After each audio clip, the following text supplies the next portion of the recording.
Break के बाद स्वागत है। खबरों पर बात करेंगे, लेकिन उससे पहले सीधा आपको यहां से लिए चलते हैं उत्तराखंड के देहरादून की ओर, जहां पर मुख्यमंत्री पुष्कर सिंह धामी सोशल मीडिया मंथन कार्यक्रम में संबोधित कर रहे हैं। कार्यक्रम में शिरकत करने पहुंचे हैं वो। संबोधित करें, क्या कुछ कह रहे हैं, सुनिए।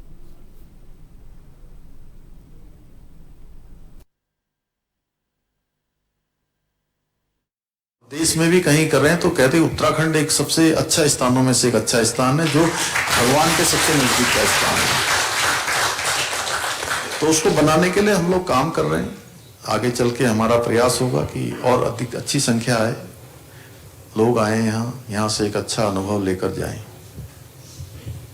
धन्यवाद। सादर प्रणाम। मेरा प्रश्न सर आपसे ये है कि जैसे आपकी हमारे उत्तराखंड सरकार की जो जन कल्याणकारी नीतियां हैं वो धरातल पर काफी ज्यादा दिखती हैं, लेकिन फेक न्यूज की वजह से काफी सारा कुछ ना कुछ उल्टा पुल्टा चलता रहता है सोशल मीडिया में। तो उसको नियंत्रण करने के लिए कैसे उस पर नियंत्रण किया जा सकता है? अब नियंत्रण तो आप ही जैसे लोगों को करना है। काउंटर्स अब जो है सब आप लोगों को, सोशल मीडिया हमारे जितने भी ये वॉरियर्स हैं, हमारे सब इन्फ्लुएंसर्स हैं, उन सभी को करना है। क्योंकि आप लोगों ने देखा होगा पिछले दिनों में ये फेक नैरेटिव बनाने वाले लोग उत्तराखंड में पूरे देश के अन्य स्थानों से ज्यादा आ गए हैं, और उत्तराखंड उनका सबसे पसंदीदा स्थान हो गया इस समय। पता नहीं उत्तराखंड में ही आ रहे हैं वो सारे के सारे लोग, जितने भी टूल किट्स वाले हैं, जितने जो है फेक नैरेटिव्स वाले हैं, तमाम प्रकार के जो व्यवस्था विरोधी लोग हैं, उनका पहला टारगेट वो उत्तराखंड हो गया है। तो ऐसे समय में हम सब की जिम्मेदारी बनती है, ऐसे जो गिरोह के लोग, ऐसे टूल किट्स, ऐसे फेक नैरेटिव बनाने वाले, कि फैक्ट्स के साथ, पूरे तथ्यों के साथ, तर्कों के साथ अपनी बात को हमें रखना चाहिए।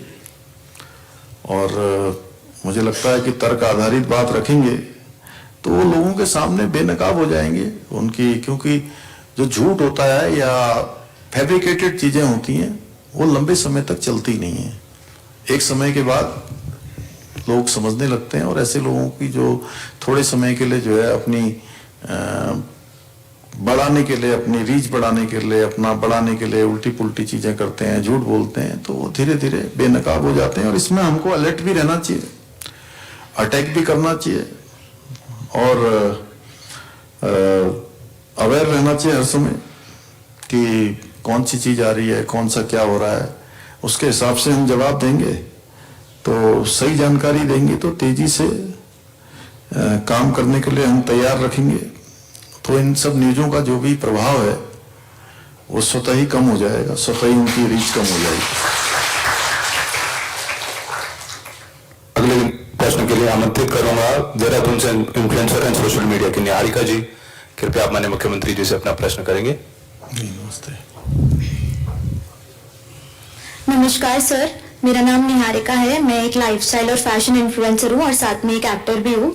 आपने जैसे, मेरा प्रश्न आपसे ये है, जैसे आपने फिल्म्स के लिए पॉलिसीज निकाली थी, जिस वजह से यहाँ पर काफी मूवीज आ रही हैं, फिल्म्स आ रही हैं और उत्तराखंड को एक रिकॉग्नाइजेशन मिल रहा है, तो क्या आपने कुछ पॉलिसीज हम क्रिएटर्स के लिए भी निकाली? क्योंकि जो हम क्रिएटर्स हैं, हम लोग बहुत प्रमोट कर रहे हैं अपने कल्चर को, उत्तराखंडी लाइफस्टाइल को, बहुत सारी चीजें उत्तराखंड की हम लोग अपनी सोशल मीडिया के माध्यम से, व्लॉग्स के माध्यम से प्रमोट कर रहे हैं।